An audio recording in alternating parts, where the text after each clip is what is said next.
Hello everyone, welcome back to Weighing In, the League of Legends esports podcast. This is season 2, episode 3, and we have another mega week of games to talk about. I'm your host, Josh, as always, and I'm joined by my constant co-host, Ollie.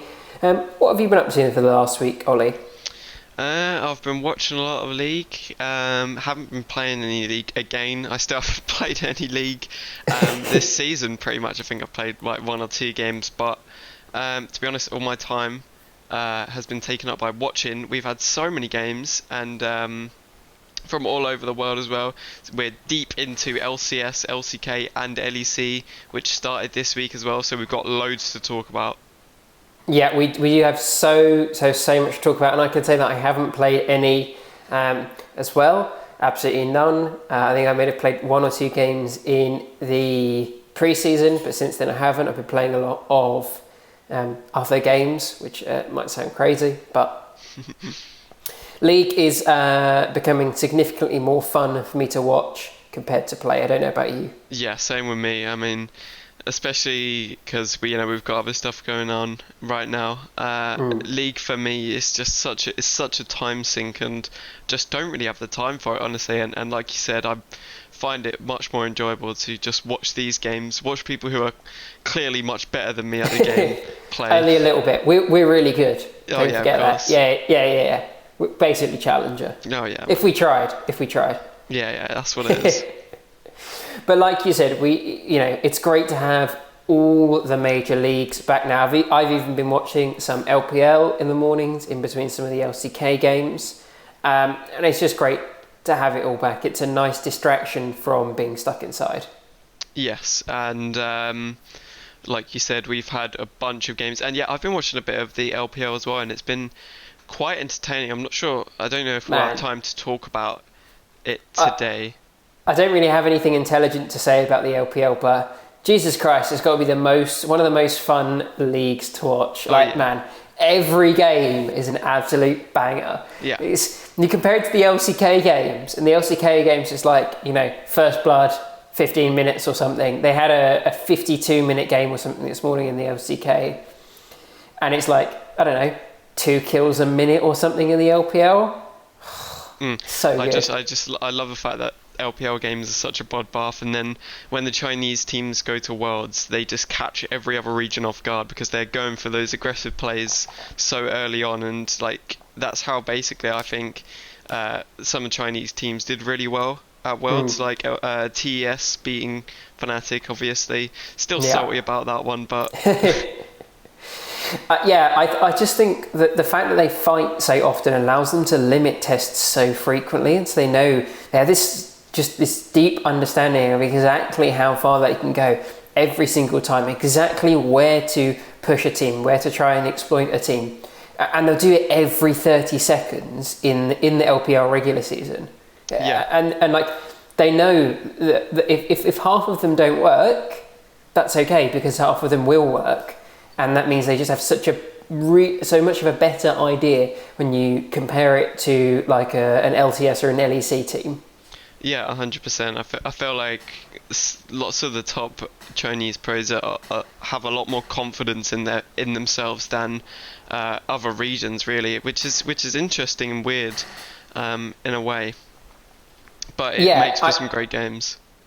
I think it's just because they're given a little bit more agency within the game.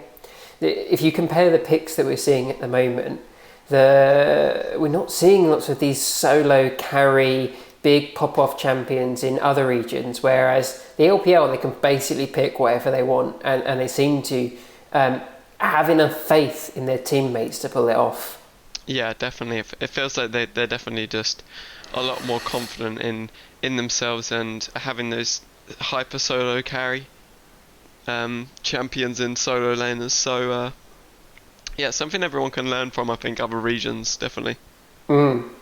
Well, let's turn our attention from what might be the most interesting and fun to watch region to what many people consider to be the weakest major region, or it might not be that this year. Let's talk about the LCS lock-in tournament. Now, we've made it to the playoffs of this, and we had all 4 quarterfinal matches as well as a couple of best of ones, but I don't think we're going to get time to talk about those. But we had all 4 quarterfinals matchups. Which one would you like to start by talking about?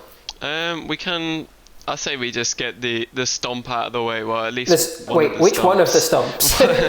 Because it was really a tale of 2 types of match. There were stomps, and there was the TSM Cloud9 one, which was kind of close, and the other 3 I'd say were pretty decent stomps. Yeah. So I would say let's start with the 100 Thieves versus Immortals game, because for me this was expected to be a stomp, and 100 Thieves just kind of came in, got the job done, got the 2-0, and then that was it pretty much. Yeah, I think this is, even if Immortals were running their full lineup, we would still expect, at least at this stage, 100 Thieves to have the advantage over them.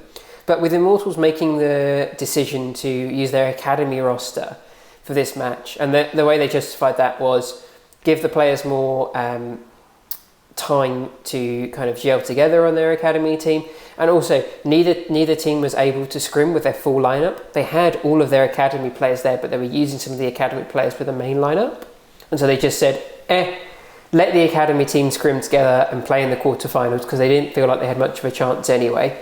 How do you feel about that decision?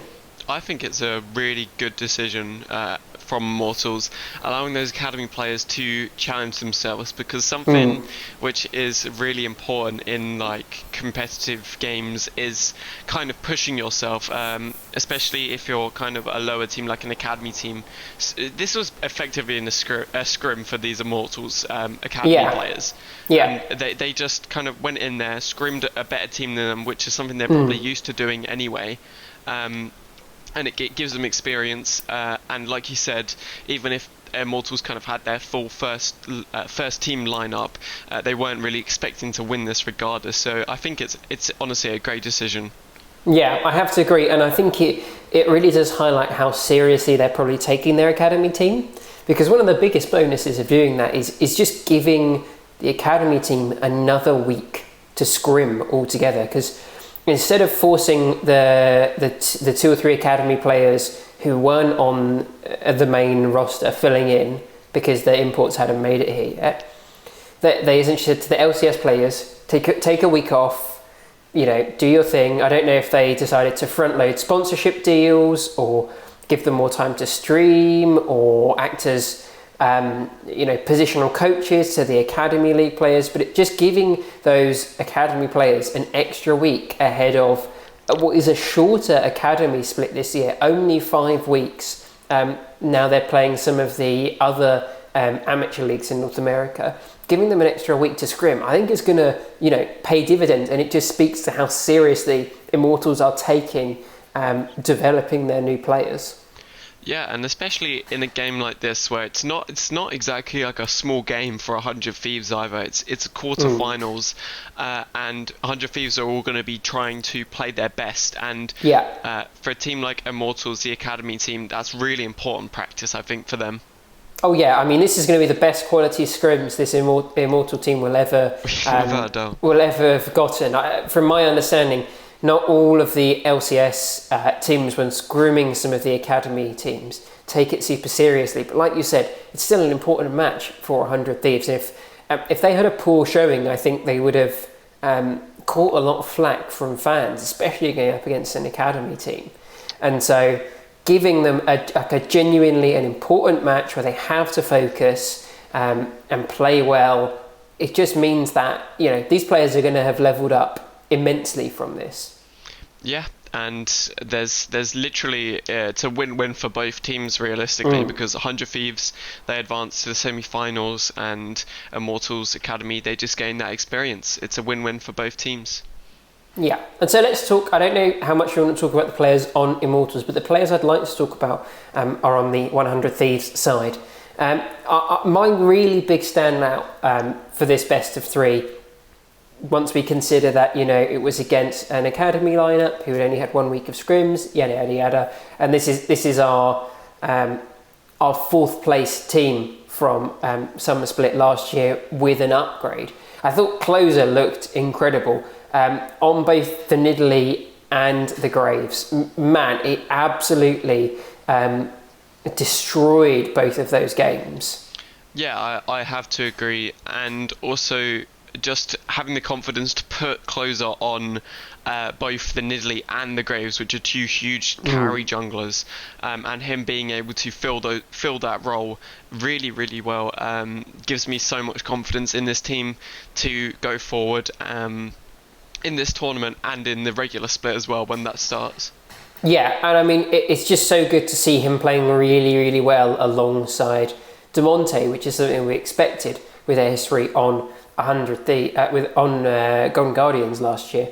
But also, the synergy that Closer has developed already with Someday, I think is genuinely really impressive. And we're seeing more aggressive picks from Someday. Obviously, we put the caveat that it's against an academy top laner.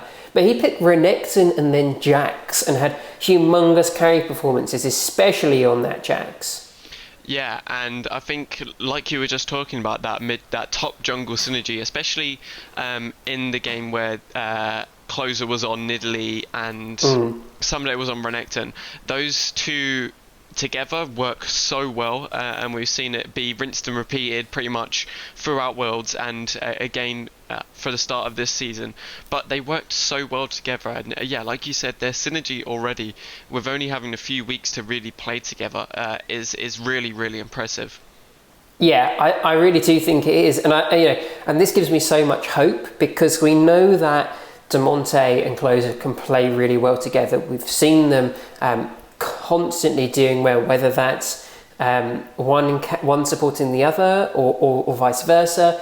They're both very diverse players. Although Closer likes to play more aggressive, they can both do kind of both styles. And so we see Closer working well with Someday. That probably means that Damonte can almost piggyback off of the synergy that Closer is already building with Someday, like we saw in both of the TF games, moving up towards that top side.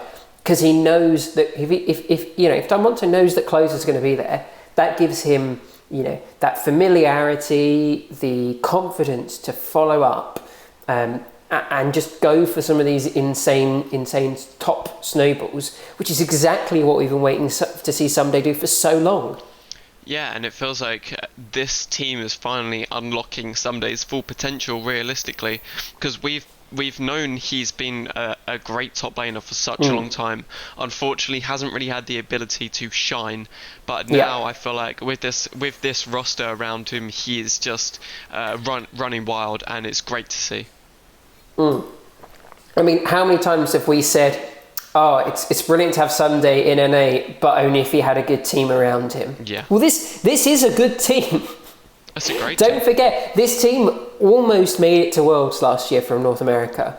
Yeah, and I think this year they've got an amazing shot. I think they're probably honestly one of the best in NA, and I would be disappointed, and I think it would be an upset if they weren't to make it to Worlds this year. Well, I think it's going to be incredibly close as to who exactly will make it to Worlds this year, because we've seen how strong some of the other big spending teams have been. We'll talk about the Cloud9 TSM game last, as that's the closest one. I think we'll need to spend a decent chunk of time on that. Let's talk about the EG Golden Guardians game, and this was another quite one-sided stomp. Yeah, so I can't remember actually watching this game, to be honest. It's probably because you blinked and and the game one was over, and then you went to get yourself a glass of Coca-Cola or something, and you came back and the second game had finished. Probably, honestly. So I can't really speak. I obviously have looked at the stats and stuff, and it looks like it just looks like a huge stomp from EG, like you said, which is kind of not too surprising in this, because EG had a great first and second. Well, they had a relatively good second week, a great first week as well. Yeah. I don't know. Did you manage to watch the game? I did, and man, I'll tell you what, Impact is. He's the best player in North America at the moment, I have to say. Wow, that is a big It's a He's big playing. statement. He's playing so well though on everything, and yeah, he's played a lot of Renekton. Don't get me wrong, but the way that we watch him play Renekton and we compare it to some of the Renektons in the LCK and the LPL, he's doing that LPL style of really pushing his lane advantage and ensuring like a good CS advantage. I think he's like only 0.2 CS per minute behind the Renekton average in the LPL, which is insane for a North American player to be achieving, especially someone who we don't think of as playing carries. And he's using it to roam, he's using it to impact the other parts of this team. He's playing well with Venskeren. I think it's just, man, he's just doing everything right. And when you ban him off of the Renekton, he took up the Gragas in game 2 and just slapped. He just did so well. It's like there's almost no point banning him off of his best champion because he just goes onto the Gragas and goes 3-1 and 12. And yeah, that doesn't sound amazing. But then you look at his opponent's score and Niles went 1 and 5 because him and Svenskeren were working so well together just to farm kills. I cannot rave. I don't know how Team Liquid could have blundered it so hard. I don't know if you watched the Travis Stafford interview with Impact that came out this week. I did not watch it, no. Essentially, Impact was talking about how he feels like he is unleashed to play the way that he's always wanted to in North America, and that in Team Liquid he was often get a game or two in scrims to play something more aggressive like a Renekton, but if something went wrong in the game and they didn't do very well, they would always say Impact go back to playing a tank, even if it wasn't his fault. Whereas on EG, they're just giving him free reign. I think they're giving everyone on this team free reign to kind of play the way they want to, and that's why we're seeing such a difference in Impact's performance. Yeah, and I think, like you mentioned there, if EG are allowing their players to play whatever they like, it seems like it's going great for them. And honestly, it appears to me like they're doing kind of the same thing with more than just Impact. Like Jizuke, for example, he's been someone who has been highly contentious in the last few years. Obviously, there's been lots of talk about him. Is he really deserving to be in the LCS? And this year, I think so far he's had a great start to the year, and he has been able to play some more aggressive roles, which he obviously likes. We know that. And finally, it feels like him and Impact are both being unleashed, and it's great to see this team working really well together. Great synergy as well, which is something really nice for Impact. I mean, I said that Impact could be the best player in the LCS right now, and I do think when Jizuke's playing well, and he's had a couple of tiny little slip-ups so far this year, but I don't think there's anything we should really hold against him. When he's playing well at the moment, he looks like the best mid laner in LCS. I think EG picked up some massive sleeper picks. They picked up Impact. Team Liquid didn't want him anymore. They keep Svenskeren, they keep Jizuke, two massively underrated players. I think Svenskeren looks great when his team is doing really well because he always wants to be going in and aggressive. But when his team struggles, you saw him when he was on TSM and they were really struggling and he would go in and die randomly, that's just because he's an aggressive player. And you put him with Jizuke, it's great. You pick up Deathly, massively underrated, and I can't argue that Ignar's underrated, but we know how great he is. This is I think this team will have caught a lot of people off guard. Yeah, I agree 100%. And like you were talking about there, Jizuke, when he looks good, he looks really good. And we saw this in the first week of Lock-in as well, when EG played Cloud9 and Jizuke stomped the mid lane. Absolutely slapped Perkz, which because you wouldn't expect it, and it just keeps happening. Yeah, and I feel like he has gone from being such a undisciplined player, and this year I think that's one thing aspect that has changed about his game. He looks so much more disciplined. He's not just, like you said, diving in and dying for no reason. He's looking more calculated, more stable, and more consistent, more disciplined, and I think it's doing wonders for him and the whole of EG.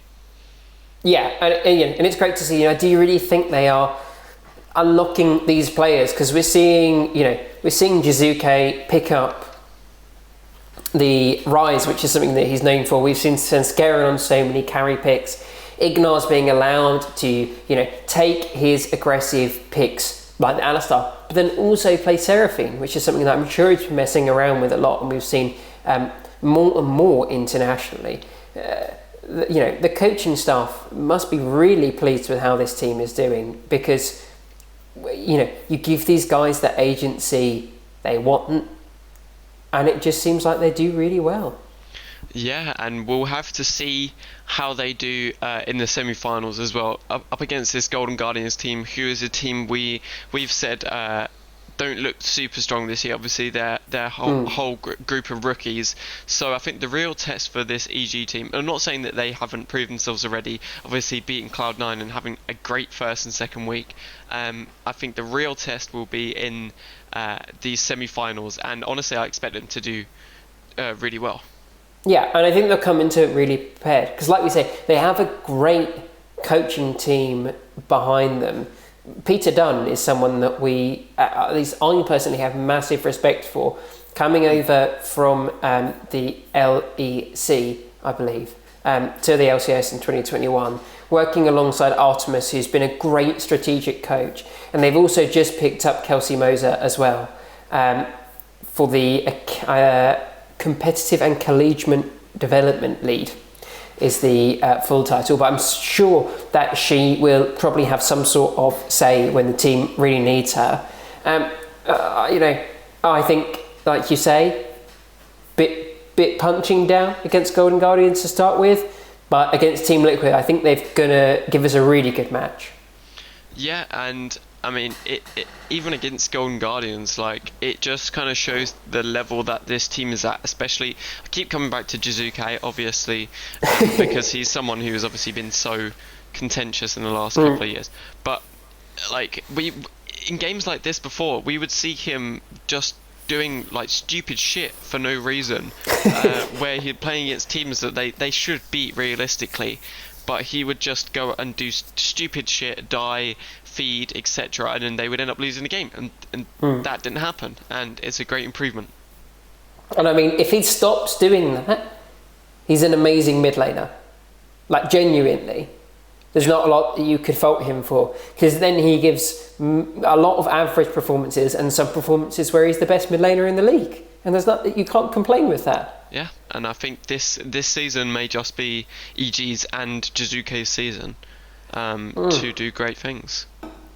I mean, it sets up another team that we're hoping to be going to Worlds at the end of summer, and there are only 3 spots, and we've already talked about 2 teams who are contenders. Let's look at our final stomp, where another one of our contenders, or possibly a sure lock-in to go to Worlds from the LCS, Team Liquid, were definitely punching down in this series against FlyQuest. Yeah, I agree. I think it's extremely sad from FlyQuest after coming off a game where they just won, and Jose Diodo looked really good coming in for his first game in the LCS, pretty much carrying that game, and then... I mean, they won the first 2. They went 0-2 in the first week, and then on the Friday's matches, they won both of their remaining 2, with Jose Diodo coming in for the second week. So maybe you could have hoped for him to save you, but it just wasn't meant to be. No, sadly, and I think that's honestly down to just the quality of Team Liquid. I think they look so good, and probably the best team in NA at the moment. Just the way everyone is in form. Core JJ having a great series, in my opinion, along with Tactical, and just everyone in this team looking super strong. I mean, this bot lane has got to be easily the best bot lane in North America right now. Tactical and Core JJ are freaking insane. Tactical is playing like a veteran. Genuinely, with the number of different champions he's playing in different play styles, something we wouldn't expect from someone going into their second split as a starting AD carry. This is something we'd expect from one of our tenured AD carries. And yet he's doing it alongside a literal world champion. That's why this team is so good, because they are bot capping everyone right now. Agreed, and I think we've been saying that Core JJ and Tactical are the best bot lane in the NA for a while now, and I think like last year they did great as well, these two, and I think with this kind of just adapted Liquid roster, I think it is so much better, and they're going to have such a great chance this year at going to Worlds and winning the split. And you know, this has to be a bit sad for FlyQuest, because obviously they've brought in their new jungler, and then Santorin just absolutely slaps him, their old jungler. Yeah, you've got to feel a little bit sorry for FlyQuest losing all of their players from their second place Worlds run. You know, like, man, that feels bad. But it does mean that we get such an incredible Team Liquid. And we're seeing Santorin unlocked, being able to pick up both the Talia and the Nidalee, more carry-style champions, admittedly against what is a weaker team. But, you know, man, this guy's just playing so well, and he seems to be working well with Jensen already. I agree, and I think that's something we've said. We love to see Santorin on those carry picks, because that was a lot of FlyQuest's success last year. Came from Santorin playing the Graves, the Nidalees, the Ortelias, and that's why they did so well. And him being able to transfer that onto a team like Liquid and picking up the Nidalee and the Talia in this series, he looks really strong, and I have no faults whatsoever, and it's great to see him on these carry picks and able to carry such a high brow team. I mean, he didn't really carry this series, I wouldn't say, but he just played really solid League and was able to snowball his team. Yeah, I mean, that's the truth of it. None of them individually carried. It was just almost an overwhelming show of force. You know, we had every single person coming out with positive KDAs. No one was struggling from this Team Liquid side. We saw Alfari pretty much stomp Licorice in back-to-back games, and this is someone who we saw as the best top laner in North America before. Admittedly, yeah, we see Team Liquid giving him the Kennen counter pick in the Aurelia, which is a very favourable matchup, but Licorice was able to pick the Gragas into the Renekton, which I think a lot of top laners prefer, especially as we look over to the LCK, for instance. And yet, Alfari still bodied both. Yeah, and this just speaks to the quality of Alfari.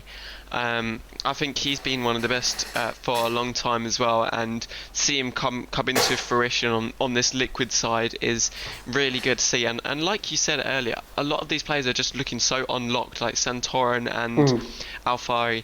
They just look like they're able to run wild and play these big carry champs, maybe somewhat of a tank in the top lane, but still having the huge jungle top duo as well. In both of these games looked really solid, and they were able to help each other out. Yeah, definitely. I think all round good stuff from Team Liquid. Let's turn our attention to the final quarterfinals, which we'll have to try and speed through before we go on to give our semi-final thoughts and predictions. So that last one was the Cloud9 TSM Islands. This is the only one where it even looked remotely competitive. Yeah, so this game, you know, I thought it was pretty close.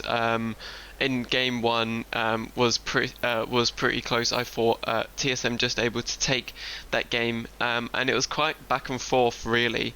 But there were some clear gaps on the TSM side, I thought, especially just looking from game one. You know, it seemed like the bot side seemed to really struggle a lot, and I think that's bound to happen when you're coming up against a team like Cloud9 and you have quite an unexperienced ADC in the bot lane as well. Yeah. but they were able to pick up the first game. Unfortunately, they lost 2-1. Just for me, the team doesn't really seem to be like gelling well together. I don't know if that's something that's just a matter of time, like an issue with time, but it felt like C9 were a lot more kind of coordinated. They knew what they wanted to do on the map. They knew that they could convert kills into objectives, and it's just something that TSM didn't really seem to get a grasp of, at least in this series. Yeah, I think they're definitely going to need more time. This is 5 brand new players coming up against a Cloud9 lineup where you've got 3 of the same players. You've made a straight upgrade in your mid lane, and you've brought in an academy player who you could argue probably has some synergy, knowing how closely Cloud9 works with their academy team. Compared to 5 players who literally have never played together, it's always going to be hard. But I don't think that excuses how massive the bot gap was. You bring over Sword Art, and you don't expect to be losing every single laning phase and getting gaps by 20, 30, 35, sometimes 40 CS in the first 20 minutes of the game, and dying 2v2, and it just, I don't know what it is, but something is looking absolutely horrific for this bot lane at the moment in TSM. Yeah, I agree, and I think, like you said, with Surdite coming over, it's really disappointing. We're not really seeing him able to flourish on this side, and I just don't really know what the issue is. I'm guessing it's probably just like a time thing. Maybe is Lost who's holding Sword Art back, but we'll never really know until they either speak on it or make a roster change that could potentially happen before the split starts. I think it will be very interesting to see what they do. It wouldn't surprise me if we don't see a roster change yet. I think TSM have generally been pretty good at sticking with things when they're not 100% working, and I'm happy to give this team a little bit more time to gel. I don't know about you. Yeah, I think realistically this team should be doing a lot better than we saw in this tournament. But yeah, like you said, it could just be a time thing. It just really depends on how they do it in the regular split. I think with it being so with only is it only one split this year for the LCS, or is that? So we've got a double round. So there is still a spring and a summer split. Double round robin in spring and a triple round robin summer. But your record from spring and summer added together for summer playoffs, which qualifies you for Worlds. So if you tank spring, you have to do really well. Although the top 8 teams do make it through to playoffs in summer, so you've got some wiggle room. Okay, so spring split actually matters. This year, I mean, I feel like in the last couple of years, spring split has just been a kind of a teething ground for lots of the teams. Anyway, with that in mind, I feel like they might want to look at a roster change. It really just depends what they think is the issue. Obviously, looking from an outsider's point of view, we're so easy to kind of blame one person and say, oh, it's Lost's fault, oh, it's Sword Art's fault, oh, it's PoE's fault. But we don't really know. Realistically, it could just be it probably is no one's fault. Realistically, it's a team thing, and when you're losing like this as a team, you have to lose as a team, and it's not one person's fault, because if it was, then I mean, when you're playing as a team, it's never one person's fault, but it really just depends what they think is the problem, if one person is the problem, because that can happen. It just all depends, because from our point of view, we can be easy to blame, but you don't really know. Yeah, no, I we can't say yet. I just want to see them give everyone a little bit more time. Give this team, we're going to have a 6-week spring split, so give them the first 3 weeks, give them a match against every team, I think is fair. Yeah. And if they're really below expectations, maybe we see a roster change then. But this team has probably only been scrimming together for 2.5 weeks or something. So let them take 2 weeks off, play more games, play the first 3. That will have been 7 weeks of scrims. And I think that's a pretty, you're almost edging up to 2 months worth of scrims then. I think that's a pretty fair time to really assess how well these 5 players will be gelling together for the first time. Yeah, I would agree. I think 2 months, or like you said, 7 weeks-ish, I think that's a great amount of time to see if this team improves, and if not, then maybe start to look at some roster changes. I think by that point if it's not working, especially because with a number of games they'll be playing behind the scenes in scrims. Yeah, I agree, and I think probably even before then they will know if there's like an actual issue with the team, just from the amount of scrims that they're probably playing on a daily basis, even I can imagine, or bi-daily. It's bound to, there's going to be some issues that arise, and it's just how the team deals with it, which is going to really show how they're going to do in the split, in the spring split and in the summer split, obviously. Yeah. So I think that's probably about as much time as we have to talk about TSMs. They are leaving us, but let's look ahead and talk a little bit more about Cloud9. But let's talk about it in specifically in this first semi-final matchup, which we're going to be getting just 2 days from now on Friday. This is going to be 100 Thieves versus Cloud9. Yeah. What is your expectation for this? I think this is going to be a great game. Just to start, I think this is going to be a great game. But I honestly, I'm just going to start my prediction as well. I think 100 Thieves are going to take this series, just purely based on the fact that they look so strong right now. And for me, when I'm watching Cloud9, it just doesn't look like they. I mean, obviously, all of these players are so talented, and you can't speak on any of these guys because they are an amazing group of players. But it just, for me, it looks like 100 Thieves are more gelling well together. They look like they have a more consistent side as well, because we've seen Cloud9 lose some games which they should be winning. Yeah, definitely. And they haven't had a lot of time to play together either. But yeah, I just have a little bit more confidence in the 100 Thieves side. I think it's going to be a close series, but I think 100 Thieves will take it. Yeah, I think that's really interesting. I do think 100 Thieves is most likely to take this as well. And I think, one of the biggest advantages that we might expect from this Cloud9 lineup would be Perkz over Damonte. But, and if you'll bear with a little analogy, you get designer brands and you compare it to the own store brand, and it's basically the same thing, except one has a fancy label and is costs a lot more money. Yes. That's kind of how I feel about these 2 mid laners right now. Damonte is the 99p store Perkz. Ooh.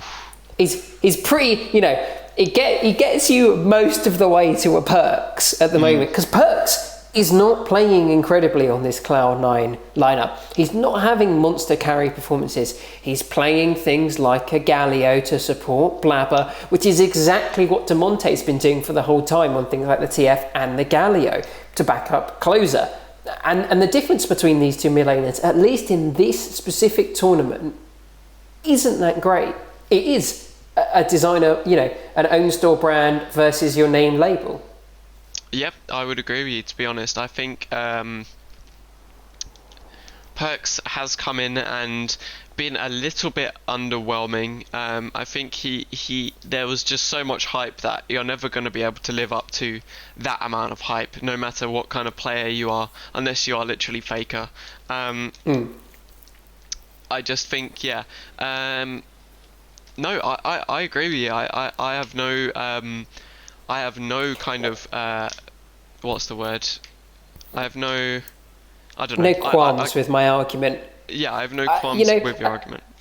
And it's it seems like a pretty high flame thing to say, but I think it really is the praise to Damonte, which is the thing that I want to focus on, rather than the flame against Perkz. Perkz is coming into a brand new team, playing with a brand new jungler, in a brand new region on the other side of the world. Give him some time, and I'm sure by the end of Spring Split, by the end of summer, Perkz is going to be incredible, and he will be straight bodying fools. Yeah, but at the agree. moment, they're doing the same job, and Damonte is just better at it. I think that will give them the advantage in this series. If you think about both of these teams having carry junglers and their mid laners supporting them, which is what we've seen a lot of, Damonte's just played with closer for longer. Yeah, I think I have to pretty much agree with you on all bases there. I think when this Cloud9 side comes into fruition later in the split, when we're in the spring split at least, I think this team's going to be monstrous, and I think no one's going to be able to doubt that Perkz in the mid lane, that pick. I just think for this tournament, like you mentioned, 100 Thieves are looking a lot stronger right now, and Damonte is doing Perkz' role, but just that little bit better, I feel. And I'm sure for like a fifth of the cost or something. Oh, I would say less than a fifth, to be honest. It's probably not even breaking the 750 mark or something for his contract. I can't imagine the price that. I mean, I don't know if there was figures released because I didn't really look at it, but I can only imagine the millions upon millions upon millions. I would expect honestly like 8 figures for someone like Perkz. Yeah, which is just ridiculous when you think about a league player. When you think back to like the first split of LCS, when I know who's that? Dom was talking about it, saying that they got paid like literal pennies, and that teams like didn't supply them with food or houses and stuff like that. Going from then and looking now when teams are playing millions on millions just in fees for players. Mm-hmm. Like, it's come a very long way.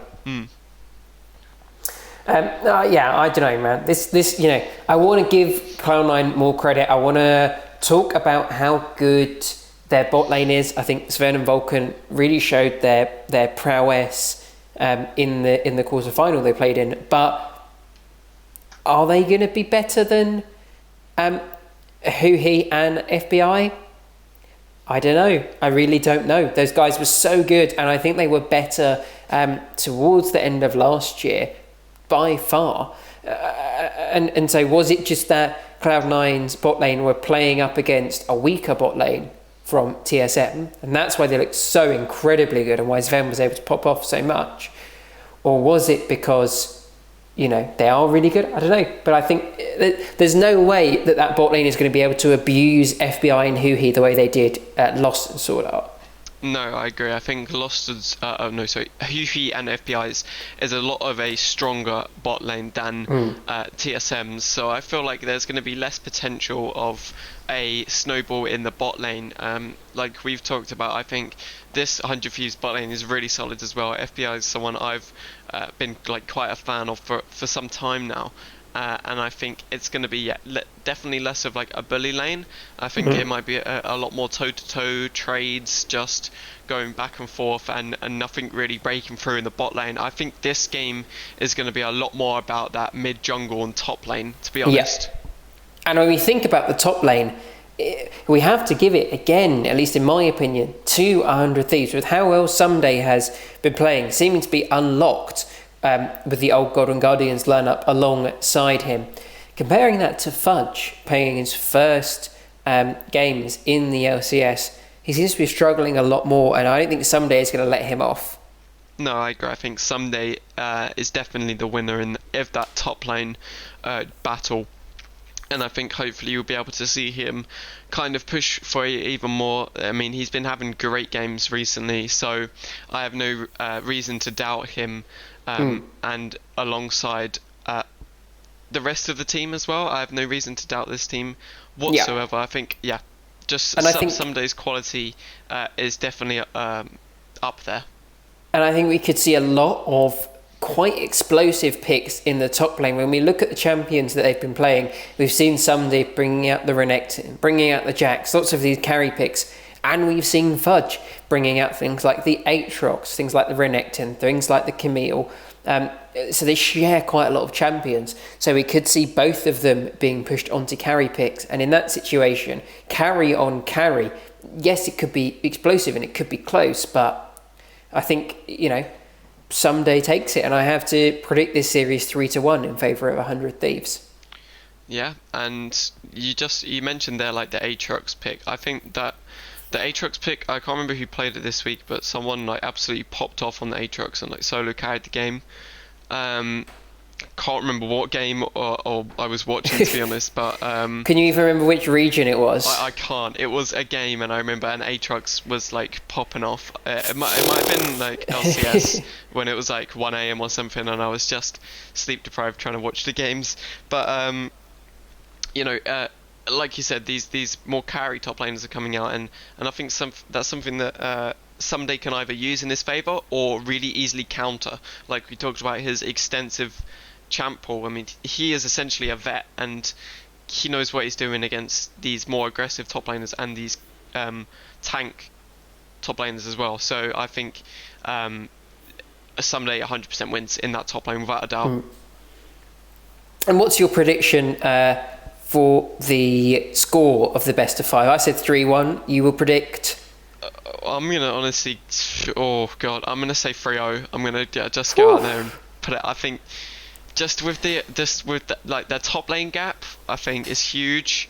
Jungle gap again, I think is pretty massive. So I feel like 100 Thieves aren't gonna lose a game. Well, the only reason I give Cloud9 one game is just for the Perkz factor. Yeah, that's it. I just think that they'll give Perkz, LeBlanc, or Akali, or something, or Yone, or something, and he'll just pop off, and slap, and that'll be a game. And when you buy a player that much, and you put your faith in someone who is so individually talented, most of the time you'll get that one game. I just don't think the rest of Cloud9 are quite ready to support him to get more than that one. Yeah, I agree, and that's why I think this series really comes down to picks and bans, to be honest. It really depends who Perkz is playing, if he's looking to carry the game or support his team. It really depends on that. I think whether they'll have success, and I feel like they won't. So, well, at least for this. But in a couple of months, I think they're going to be an unstoppable team. Yeah, I agree. And let's talk very quickly, because we've been talking for like 45 minutes or something about the LCS. But I think that just speaks to how excited we are specifically about the LCS and this new lock-in tournament, which I think has been a massive success, at least from my opinion. Yeah, and I mean, there's just been it's huge success. I agree. There's just been more games really in the LCS than any other region right now, especially with these best of threes coming in and best of fives next week, which I'm really excited for. Yeah, definitely. So Evil Genius, Team Liquid come in as the heavy favourites, being favoured. Do you think there is a way? What does EG have to do to win this best of 5? I think EG honestly just has to keep playing how they've been playing recently. I think they've been playing amazing League. I just feel like Team Liquid is unfortunately just like one level above them, and I think this game it might be closer than lots of people expect. Like you said, Team Liquid being the heavy favourites for this. So I'm going to predict like a 3-1, because I think EG are a really solid team still. They're just not looking to. I mean, they're not realistically in a spot to win this against the quality that Team Liquid have on their team. I don't think these two teams are that dissimilar in their current iterations, and that's almost funny considering that the current EG top laner was on Team Liquid last time. But it just like you say, it's Team Liquid have a very slight advantage in the individual skill, and I think that's especially prominent in the bot lane. When we compare Tactical and Core JJ to Deathly and Ignar, they're both great players, don't get me wrong, but Tactical and Core JJ are by far the best bot lane in North America at the moment. And so maybe they won't be getting solo kills all the time, but a 20 CS lead, a 25 CS lead wouldn't surprise me. And I think that's just enough for this, very methodical team as we've seen in the past to close out the series. But I do think it'll be close, and I'd go 3-2, actually even closer than you might think.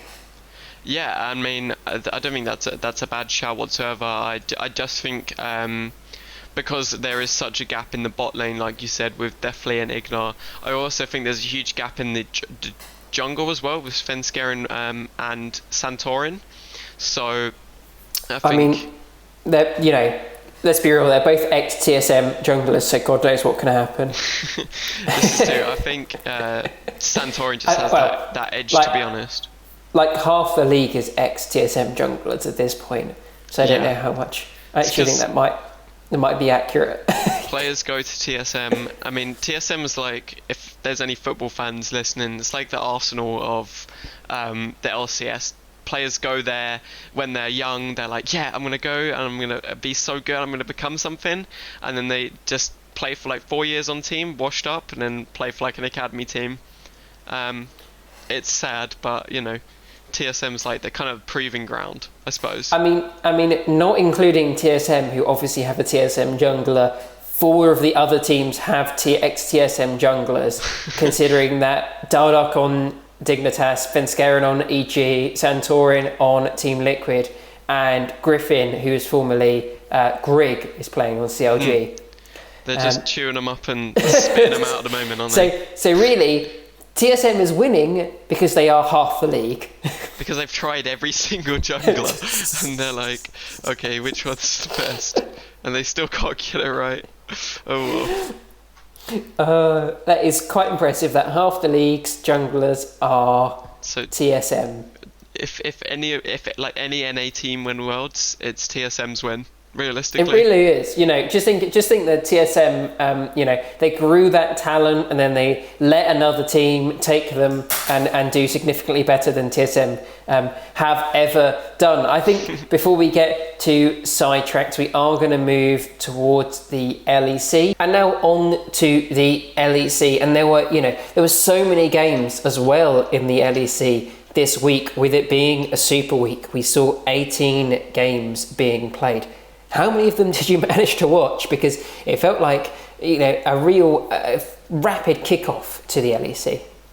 Yeah, so I'm pretty sure I watched every game from Friday and Saturday, and then I caught a few on Sunday because I think it was either on Saturday or Sunday they started like a little bit earlier, so I wasn't able to watch like every single game just because I didn't know that they were actually on. But I watched like every game Friday and every game Saturday at least. So I watched a fair bit. I mean, they do start like a tiny bit earlier, so that definitely can catch you off. We're not going to get the chance to talk about all the games simply because, we talked for almost an hour about the LCS.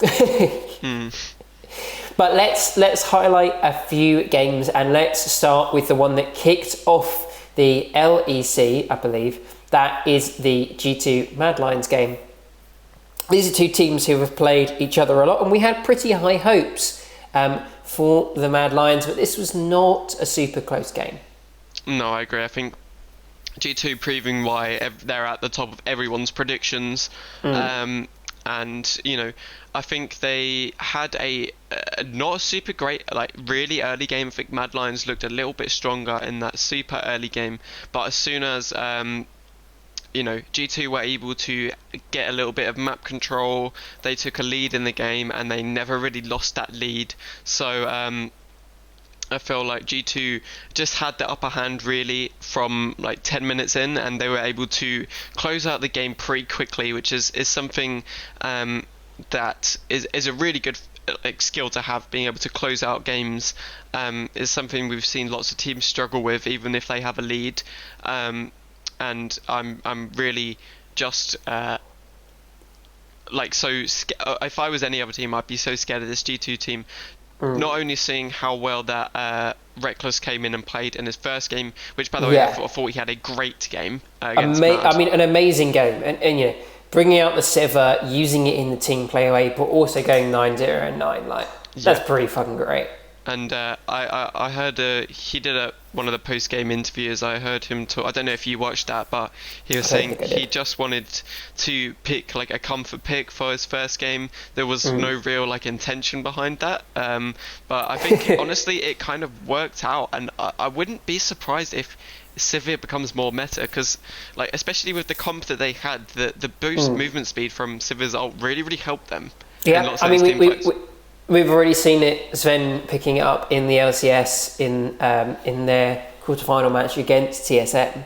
In a very similar comp to this, and it especially works well when you consider just how strong Olaf is. And it was great to see Jankos have a really good performance on the Olaf. We have seen G2 struggle to play well around Jankos when he's on a carry champion, but this definitely wasn't the case in this match. No, I agree. I think he on that Olaf, as Olafs do best, I think he was able to gain a lot of map control and gain a lot of objectives, etc., and apply a lot of pressure to Mad Lions, which maybe they weren't really too ready for. And I think he played a really important role in G2's first week. Yeah, this team was definitely firing on all cylinders, I think, and it's good to see, because some people were definitely worried how this team would look without Perkz, who's been described as almost the guiding star for this team in the past. But at least for now, in the first week, in the first super week of the LEC, it doesn't look like this team is going to struggle without Perkz. No, I think Reckless has come in and filled that spot really well in the ADC. And obviously he was going to, because he's such a weathered veteran, and I think stick him into any team and he can be that team's catalyst, I think. And it's great to see him shining on a team which is so much stronger than his old team. Yeah, definitely, and you know, I think what you were hinting at there is that you can't really talk about Reckless on G2 without talking about him leaving Fnatic. And I just wanted to read this message which you sent to me on, I think it was Saturday or Sunday. Oh, no. And you said, "This is not the year for Fnatic fans," with a cry face. And I think that pretty much sums up both our opinion on this team. Talk to me about Fnatic's weekend. Going 1-2 very easily could have been 0-3. It looks so bad. Just from everywhere. I don't think that there is a standout role on this team which you can say is like their saving grace potentially. I would have honestly hoped it would have been someone like Hylissang, because he is last year had a great season, and now I'm maybe slowly coming to realise that he was nothing without Reckless. But yeah, that literally was going to be my next question. It was going to be, how much do you feel like this team relied on Reckless, and more specifically, how much do you feel like Hylissang relied on the stability that Reckless provided to this team? It looks like, honestly, in this first week at least, it looks like they're missing Reckless so much. And especially in that bot lane, like you said, Upset not having a great week. I mean, a bit of redemption in one of the games where he played a pretty solid game, but it's still expected that coming in and filling someone like that shoes. And I honestly don't think it's like realistically his fault, because you're never gonna like be as mechanically gifted as someone like Reckless. You're never gonna have the game sense as someone like Reckless, but just because of how long he's been around and how long he's been at the top. But still, I feel like Upset is a pretty good and has been a pretty good ADC. Just slotting him into this team hasn't worked. Hylissang really just not having a great game. Neither Whippo. I mean, Selfmade. It looks like they can't really rely on him either anymore. Because last season, a lot of Fnatic's success was really just Reckless and Selfmade.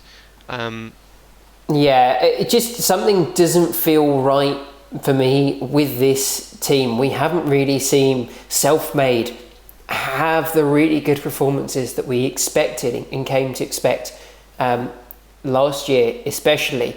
And there's, the thing is, the drafts don't look terrible. They're picking champions in the mid lane for Nisqy, like the Galio, which we know he can be really good on, like the TF, could support a more aggressive jungler, which is exactly what I did in North America with Blabber, except it just doesn't seem to be working. So I don't know if they need more time, this mid-jungle duo needs more time, or if there's something more insidious coming on.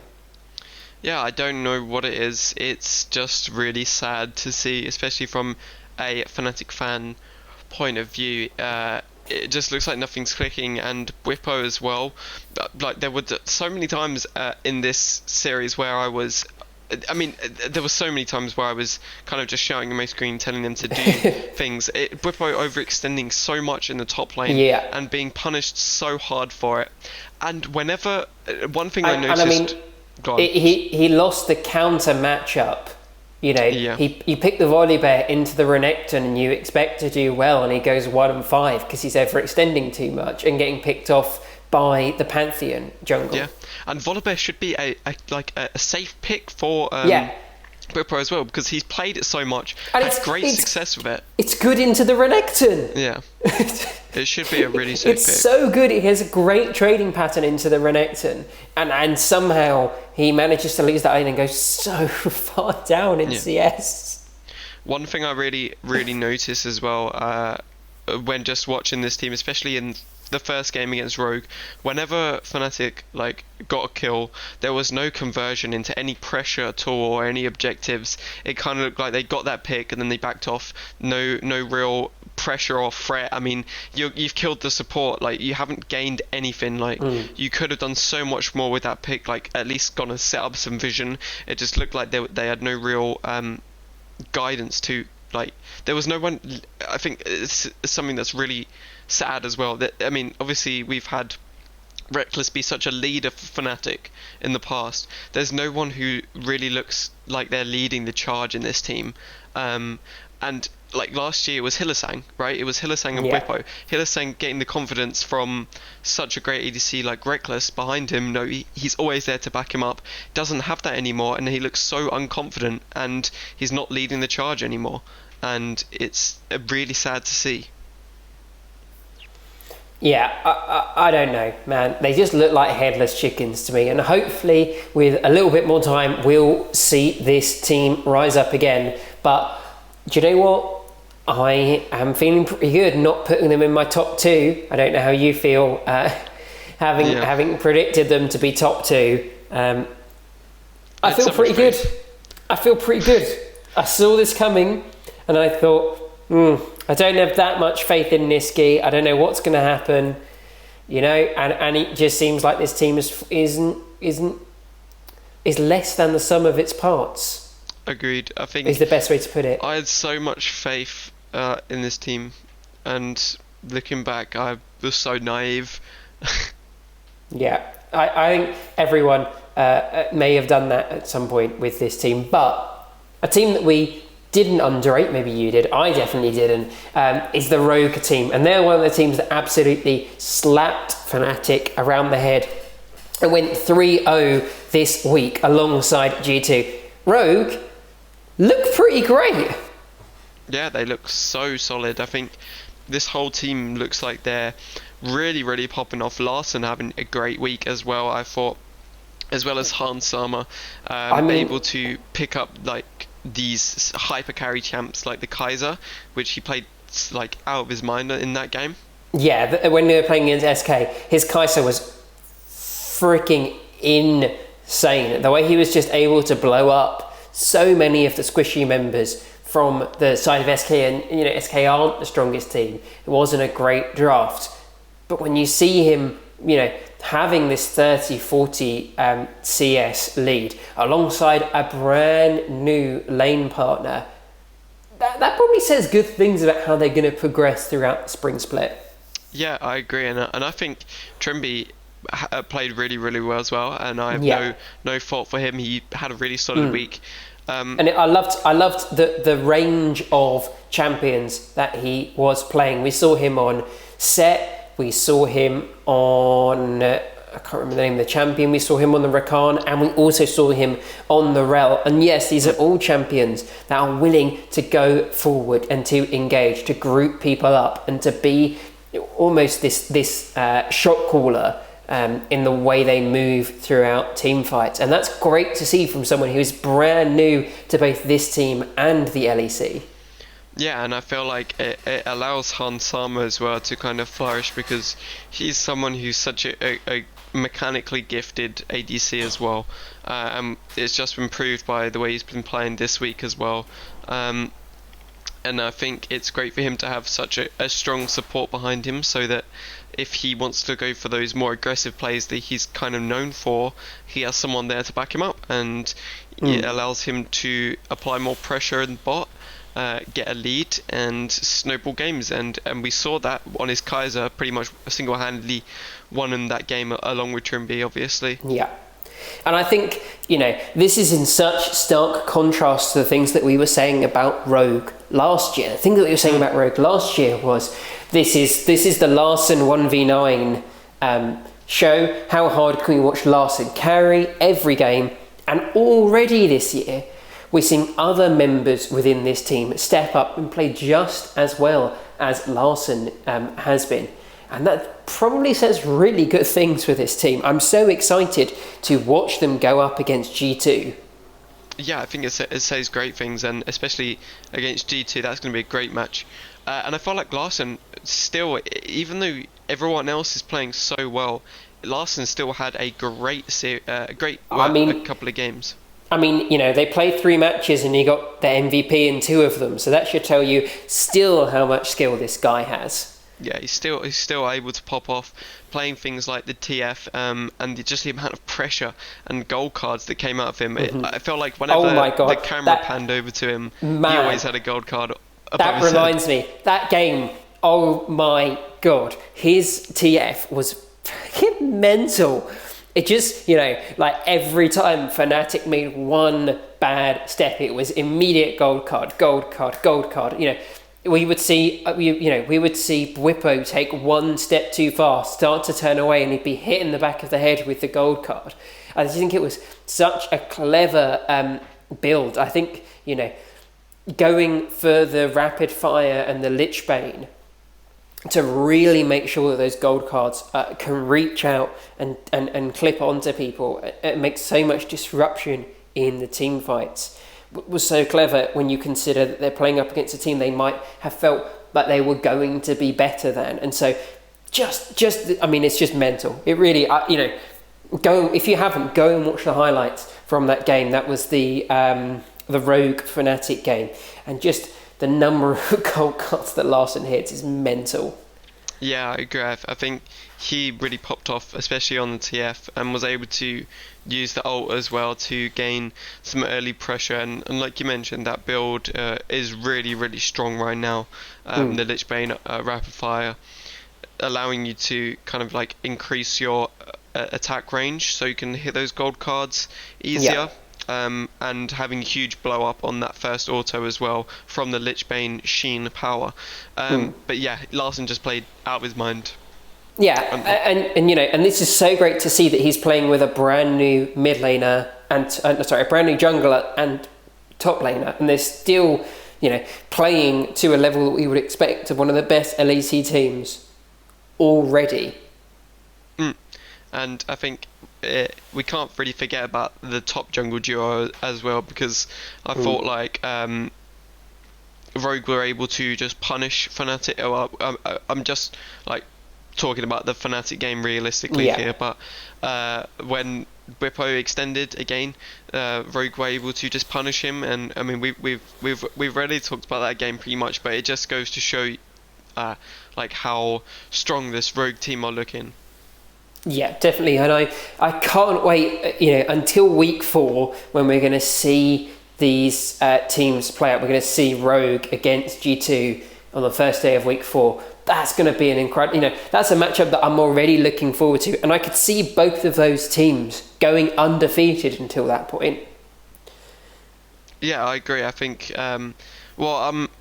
yeah, to be honest, I don't see how any other team in the LEC is going to really beat G2 or Rogue. I think that battle is going to be a great one, and like, did you say it was in week 4? Yeah, 12th of February, last game of the day. That's going to be a banger, an absolute banger. Yeah, I agree, and I can't wait for that one. But we've got so many more games before then. We do have so many more games. With any other teams that you wanted to touch on in the LEC before we quickly turn to the last couple of games that we wanted to talk about in the LCK? I don't think so. I think that's all the highlights for me from the LEC.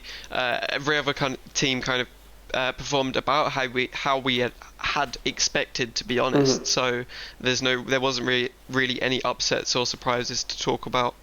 No, not really. And if we see any of those upsets, some of the teams maybe that we expected to be towards the bottom start to push through, we will give them more time on next week's episode, and we won't talk so much about the LTS. We promise to at least try. But let's quickly turn our attention to the LCK. Did you manage to catch the T1 Gen.G game? I can't say I actually did, sadly. Let me give you my cliff notes really quickly as we begin to kind of wind down the podcast. This was an absolutely amazing series. T1 being able to take the first game, they looked really strong. But game 2 and game 3, it was all downhill for there. And that was mainly due to, as you can probably expect it on the Gen.G side, that was real and life, being absolute monsters. And they brought out one of the most interesting bot lanes, which I wanted to talk to you about. They brought out the Kalista Jarvan bot lane. Ooh. Which worked incredibly well because they picked a top laner, a jungler, and a mid laner with no engage. And they just relied on Kalista Jarvan to engage for them every single time. And you know what? That's really good engage when you can throw the Jarvan in, he can flag and drag, and then Cataclysm. He can move like a screen and a half almost immediately. And that means that you have such incredible engage, and you pair that with some other champions that want to dive, a Renekton, a Camille, an Olaf, and they just played incredibly. Yeah, actually, just thinking about like that Jarvan Kalista bot lane, that is almost like ridiculously good. I think. Or you let the Jarvan Cataclysm in, you bring him out, and you throw him back in the middle of the Cataclysm to when you've grouped everyone up to knock them up again. Yeah. It's just it's so good, and this is something that we expect from one of the best bot lanes in the world. Yeah, 100%, and I think the ability. Obviously, I didn't watch the game, but I can imagine there were loads of times when Gen.G, especially in that game, were able to like catch out members of T1 with that bot lane as well. Yeah, and it's a great series. I can highly recommend if you didn't manage to catch it, watch it. Go back and at very least watch the highlights. I think there are some highlights on YouTube, and it's like 17 minutes for the whole best of 3. Man, if you want to see a masterclass in how to do bot lane team fight as a bot lane, I don't think there's anyone better in the world that you could learn from than Ruler and Life at the moment with how they're playing. No, I would 100% agree. And we've seen them be the highlight of this Gen.G side for such a long time now, and it's glad that they're still having success. Yeah, and I mean, I'm sure that the whole of Gen.G was pretty gassed when they managed to take T1 down in that series after going down in the first game. But then did you see their game, again, the 2 games we're talking about are both Gen.G games, did you see their game against Homo Life Esports? I feel like I actually did watch this game. Because this is the one, this game, it was possibly the most monstrous Chovy carry series I've ever seen in my life. I've never seen someone get so fed and do so well with it. We saw this guy absolutely demolish last year, and he did it again in this best of 3. We saw him, struggle on the Galio in the first game up against BDD's Syndra. But once he got on the Yone and the Akali in games 2 and 3, he absolutely dumpstered. It felt like he was starting the game fed every time, but he wasn't. He's just so mechanically gifted.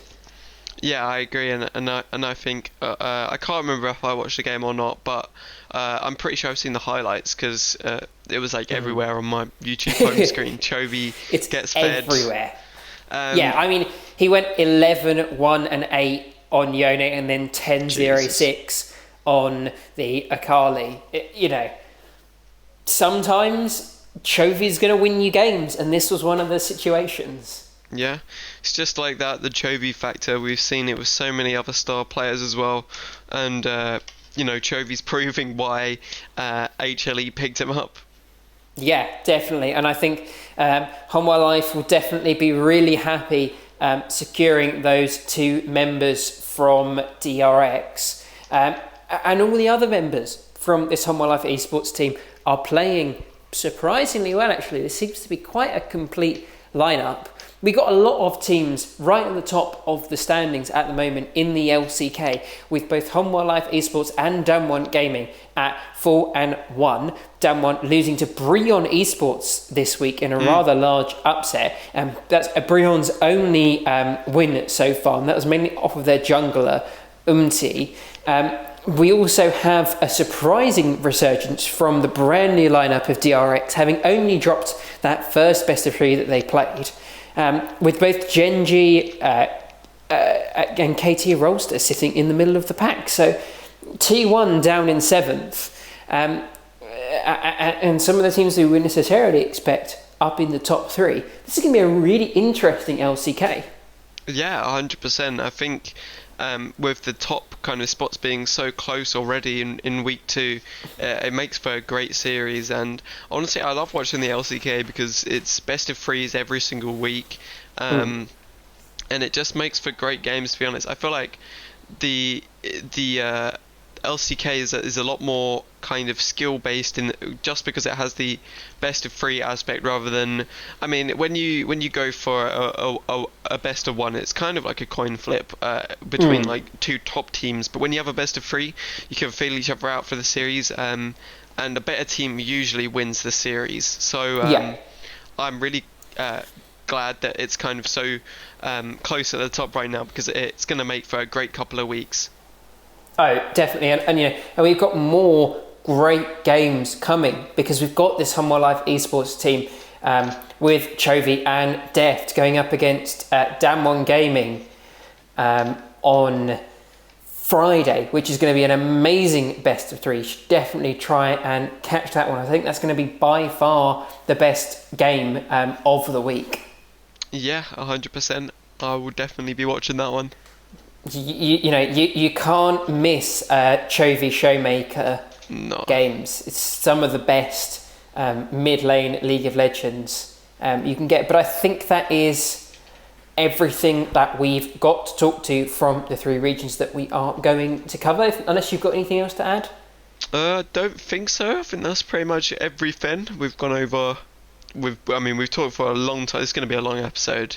This might be the longest episode in a very long while.